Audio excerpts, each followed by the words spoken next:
steps you're going to take on paper, and you start taking them one by one.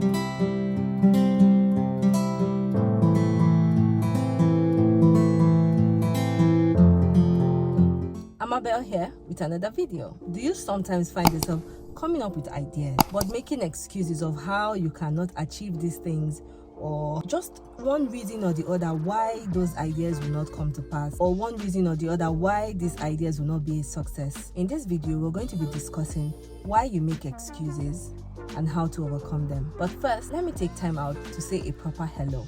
Hello my besties, welcome back to my channel Diary of Amabelle, and it's your favorite girl Amabelle as always.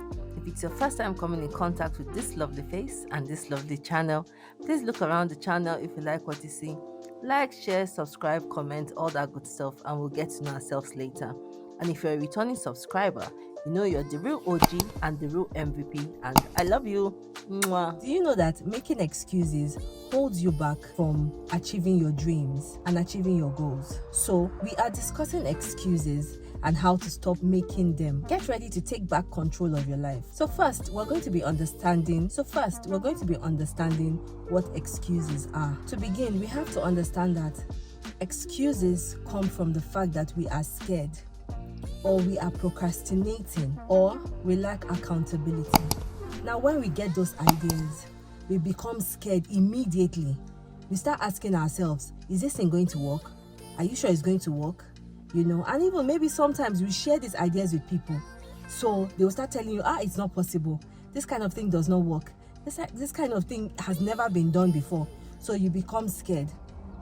Or when the idea comes, we'll now think of one excuse that is going to make us say, oh, we'll do it tomorrow, or we'll do it later, or we'll do it next tomorrow. And we'll see that next tomorrow will come and we will not do it. Or we are not accountable to ourselves. We're not holding ourselves accountable, to carry out those actions or to do those things that are important and necessary in our lives. We make these excuses. We use them as a defense mechanism, to not take accountability for our actions or inactions.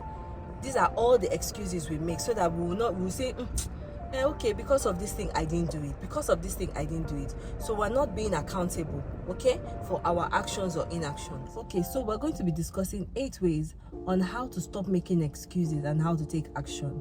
Now, the first thing is to identify your excuses. All right? The first step to stop making excuses is to identify your excuses. Sit down with yourself. I always say this, to sit down with yourself, Sit down with yourself, look at those areas of your life where you keep making excuses, all right? And stop making them. Now, when something comes up and you want to make an excuse, hold yourself and be conscious of your thoughts when opportunities come your way or when you have to take action. Be conscious of your thoughts, be conscious of the things you're doing. So you're identifying your excuses in that process. Those areas could be related to your personal goals, your work, your health, your spirituality, any aspect of your life. Just identify them, and identify the excuses that you have been making in those areas. Number 2, change your mindset.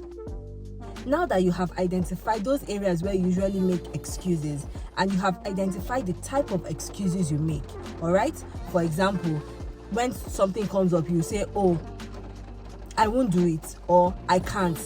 Instead of saying that, change it to I will try, or okay, let me do it now, all right?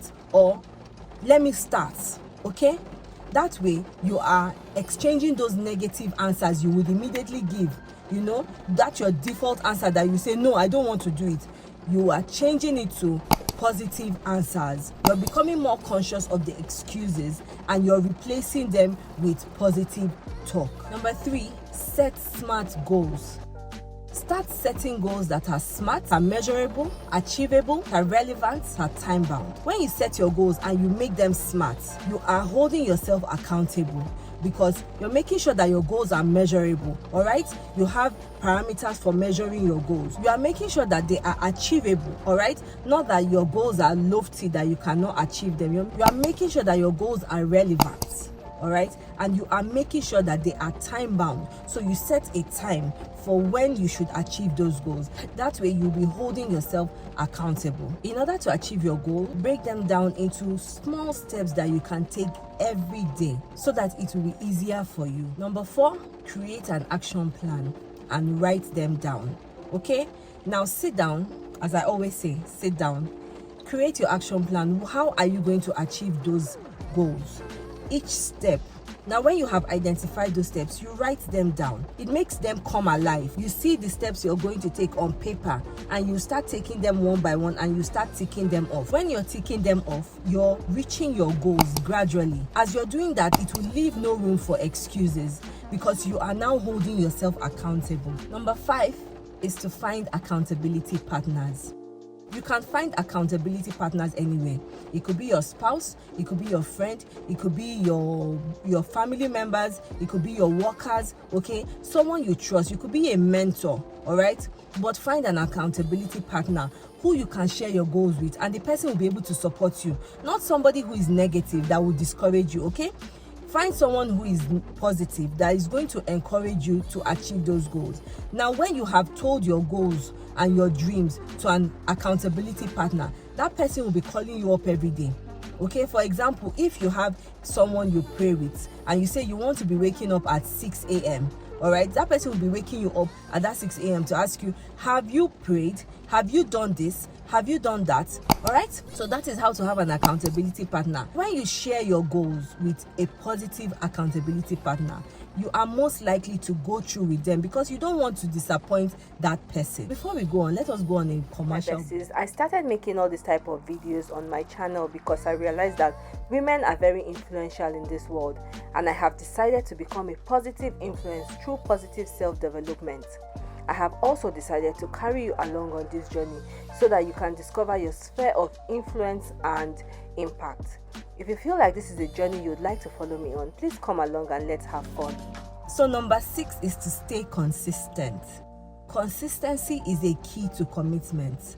For example, I told myself that this last quarter, I would try to be more consistent with my channel, with my YouTube channel. And I have seen a lot of growth since my consistency. I started in September, right? But I said I'll be more consistent in this last quarter. And I have seen an amount of growth, okay?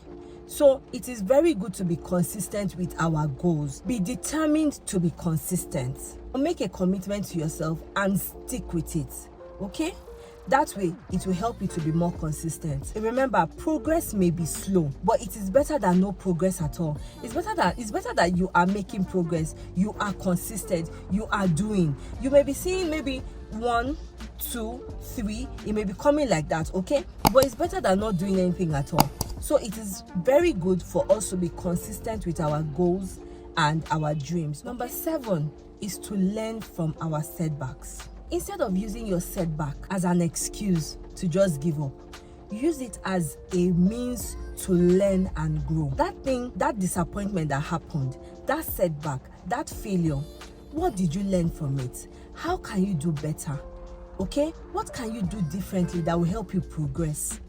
All right? That is how to learn and grow. That setback is there to teach you. It's not there to stop you. So don't get discouraged and say, oh yes, I failed. Now I'm not going to read again.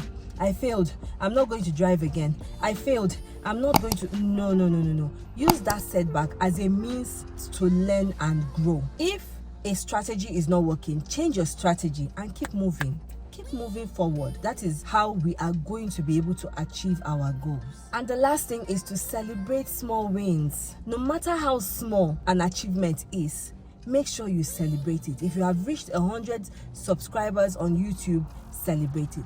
If you have gotten to 1,000, celebrate it. If you have 1,000 watch hours, celebrate it. No matter how small. If you say you want to clean your room and you have been able to sweep, celebrate the sweep. If you say you want to be more arranged and you have folded one cloth, celebrate it, okay? That way you are going to be encouraging yourself to keep doing, recognizing your progress.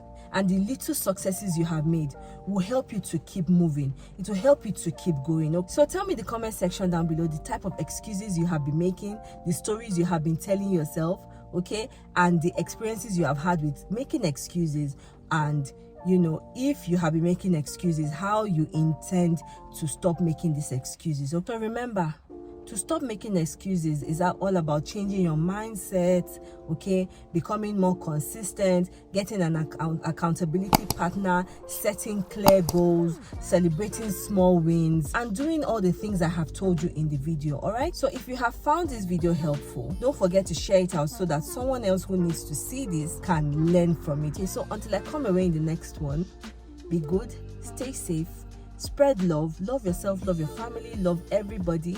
All right, and if nobody is going to tell you, I am going to tell you that I love you. Mwah.